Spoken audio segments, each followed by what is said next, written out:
আসসালামু আলাইকুম। আটা দিয়ে বানিয়ে দেখাচ্ছি রসে ডুবানো লালমোহন মিষ্টির রেসিপি। অল্প কিছু উপকরণ দিয়ে বানিয়ে নিতে পারবেন মজাদার লালমোহন মিষ্টি। দেখিয়ে দিচ্ছি মূল রেসিপি। এখানে আমি নিয়েছি 1.5 কাপ আটা আর হাফ কেজি দুধ আমি ছানা করে নিয়েছি। 1.5 কাপ আটার সাথে দিয়ে দিচ্ছি হাফ কেজি দুধের ছানা।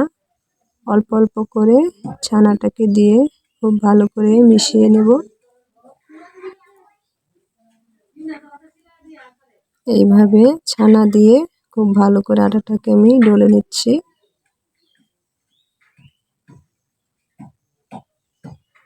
খুব ভালো করে ডলে নিয়েছি। এবার দিয়ে দিচ্ছি কুসুম গরম পানিতে স্বাদ মতো লবণ। এবার আবারও অল্প অল্প করে পানি দিয়ে খুব ভালো করে আটাটাকে মেখে নেব। পানির পরিমাণটা কিন্তু বুঝে দিতে হবে। এইভাবে খুব ভালো করে মেখে নেওয়ার পরে উপর থেকে দিয়ে দেব অল্প পরিমাণ তেল, দিয়ে আবারও খুব ভালো করে মেখে নেব। 10 মিনিটের জন্য রেস্টে রেখে দেব। ফিরে এসেছি 10 মিনিট পরে।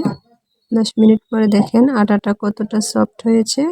এবার আবারও খুব ভালো করে মথে নেব। মথে নেওয়া হয়ে গেলে সবগুলো লিচি কেটে নেব একই সাইজে। এইভাবে সবগুলো লিচি কেটে নিয়েছি। এবার হাতের সাহায্যে খুব ভালো করে মিষ্টির শেপ দিয়ে নেব। মিষ্টির শেপটা যার যার পছন্দ অনুযায়ী দিতে পারবেন, গোল বা কি লম্বা করে। এইভাবে মিষ্টির শেপ দিয়ে নিলাম। একইভাবে সবগুলো আমি বানিয়ে নেব।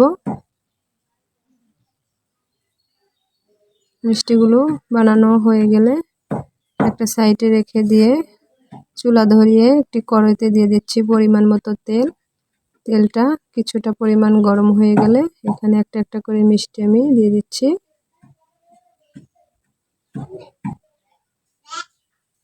সবগুলো মিষ্টি দেওয়া হয়ে গেছে।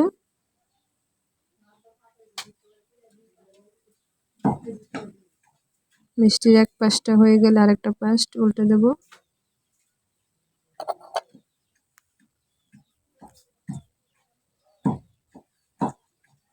এরকম ব্রাউন কালার হয়ে গেলে মিষ্টিগুলো আমি তুলে নেব।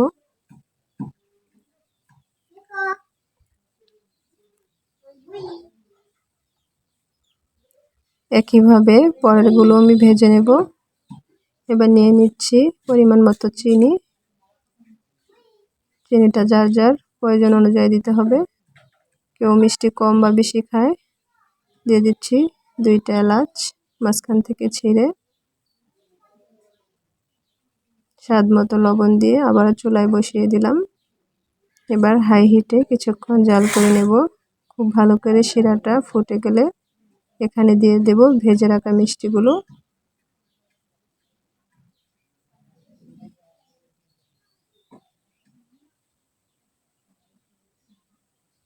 মিষ্টিগুলো দেওয়া হয়ে গেলে হাই হিটে 5 মিনিট জাল করে নেব।